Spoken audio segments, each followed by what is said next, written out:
Okay, so the next two seams that we're going to do, and we're going to do them together actually, if you pass it around, what you're going to see is we're going to do a French and we're going to do a flat felt, either though they're not next to each other. And if you look at the French, it looks like you can't find the raw edges, right? It's considered an enclosed seam. The raw edges are enclosed. So it's done a little differently than regular seams. The flat felt, which you may know as something, is sometimes called the jean seam. It's a very sportswear looking seam. It's very strong. It has a double stitch on the outside. And Amit has it on the inside of her legs on the denim. It's a very common seam on denim. That's stitched a little further apart than I'm doing it, and there are ways to determine how far apart. But it's a very sportswear seam. This is a seam when you're designing, you could do it in a contrast thread, if you like. The French seam is one of my favorite seams because the great thing about a French seam is your raw edges are not exposed, and it's a great way to finish a seam. I use it for sheer fabrics. It's really good for. If you want to do something, a jacket or something, that when the fabric's not too thick that's unlined, it's a great place to use it. I also like, which it's not, well, maybe you'll see by the time it gets to be a little warmer, I have a lot of tops. I happen to love black eyelet. So on a personal note, but the issue about black eyelet is how do you finish the edges, because you can kind of see the finished edges through it. So I would never overlock it. I use a French seam. French seam can only be used on a straight seam. It's not great for a curve because it's really a double seam. You'll see, you stitch it and then you stitch it again. So I'm grouping the French and the flat felled seams together. I do them together because they have a lot of common properties. For the flat felt and the French, they have the seams you do in two operations. So instead of placing it right sides together, you're going to lay the piece on the wrong side. So the wrong sides are kissing, okay? So that's going to be step one.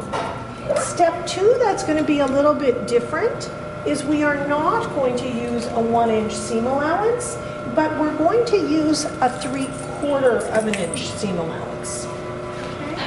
It doesn't really matter what seam allowance you use, but I like to do both of these at 3/4 of an inch. So again, raw edges together. Thank you. Raw edges together. And I said 3/4 of an inch. So it's the line to the left of the 3/4. Now, if you have a home sewing machine that you're doing these on, you could always put a little piece of masking tape and then mark with a marker the lines, and then making sure that the marker, if it comes off, just put Scotch tape on top of it so it doesn't rub off on fabric. So you're going to take a few stitches. You're going to reverse, and slowly and carefully making sure your raw edges are together,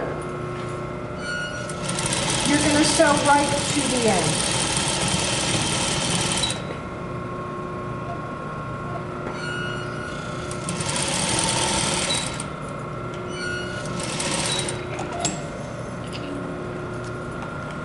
Flip your threads as you go.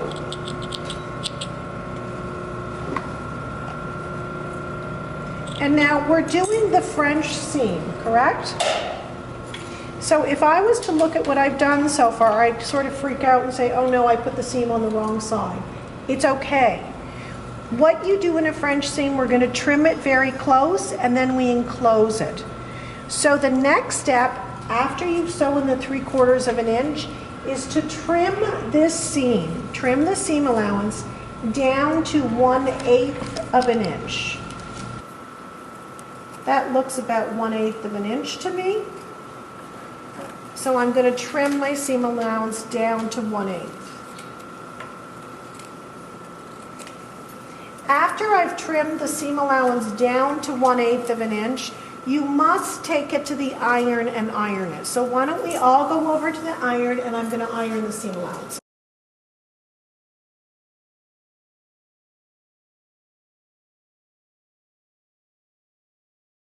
I can go back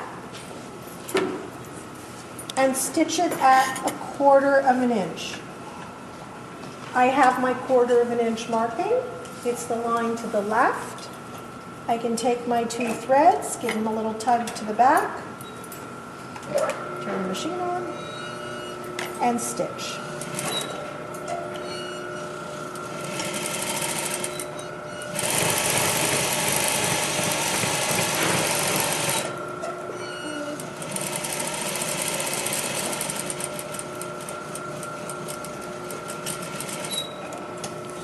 And there's my French seam. Okay, that's exactly what it looks like.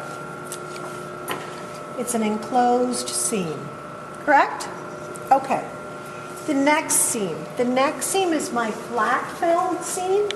And again, rather than putting right sides together, I'm going to put wrong sides together. So remember, the 2 seams that start with an F, French and flat felled, start with wrong sides together. Again, I'm going to use 3/4 of an inch as my seam allowance.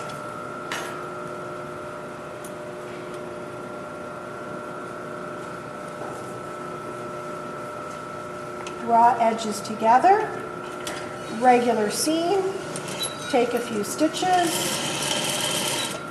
and sew slowly and carefully to the end.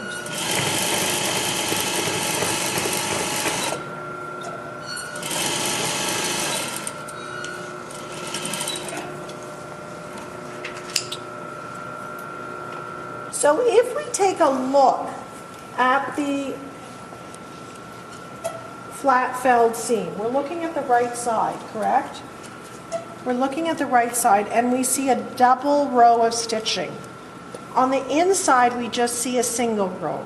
Keep that in mind. You must end up with a double row of stitching on the face side, on the right side, okay?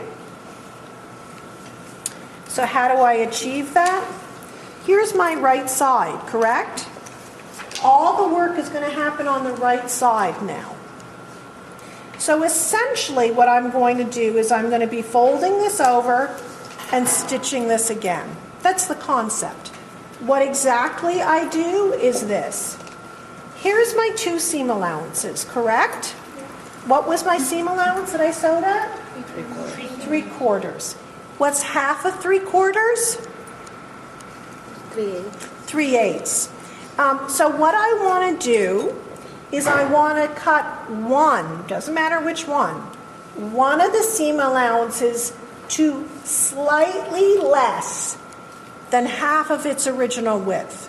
So I'm cutting one of the seam allowances to slightly less than 3/8 of an inch. Okay? You don't need to measure this, you just do it by eye. So you know if that's the whole width, you're doing it a little bit more than half.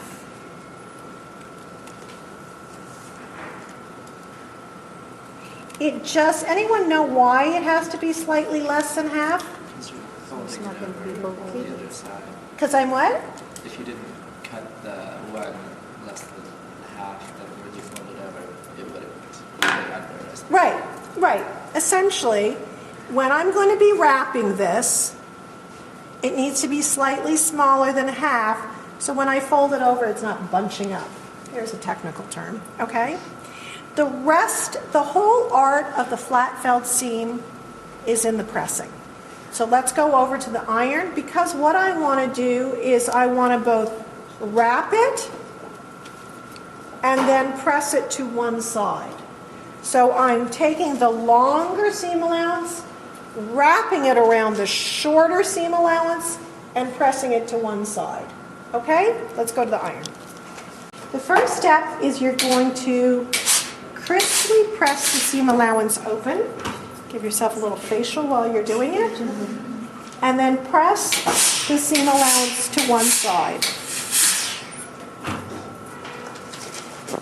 Then I'm going to wrap my longer seam allowance around the shorter one and crisply press it. So it's just matching the stitching, okay? Now I'm going to show you a little trick. It's very hot, right? It's almost too hot for me to touch.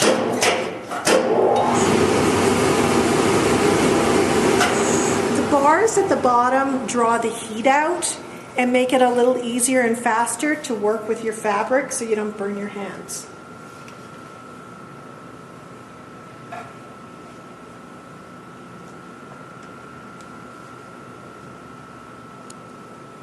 So I've now wrapped it and crisply pressed it.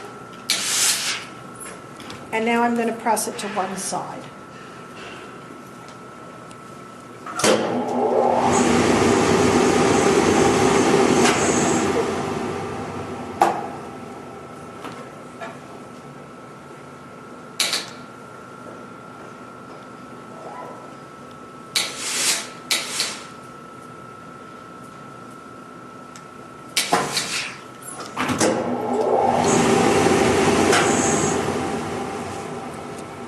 Okay, and now I'm going to stitch.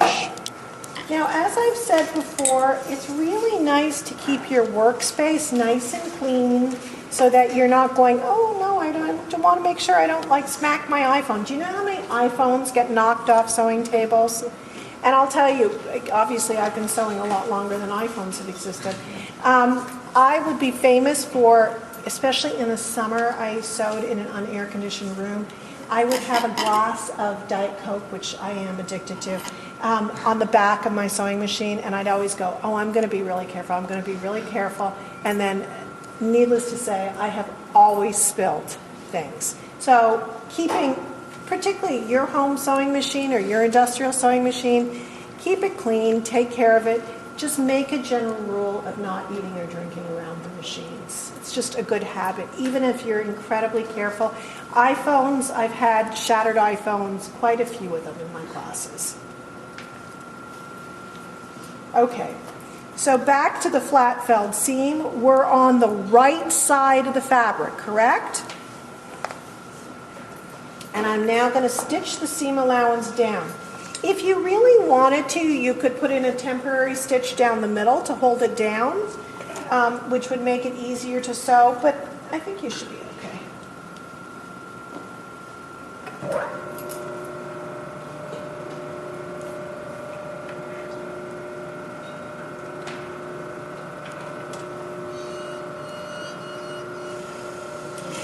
A few stitches, reverse, give your two little threads a tug.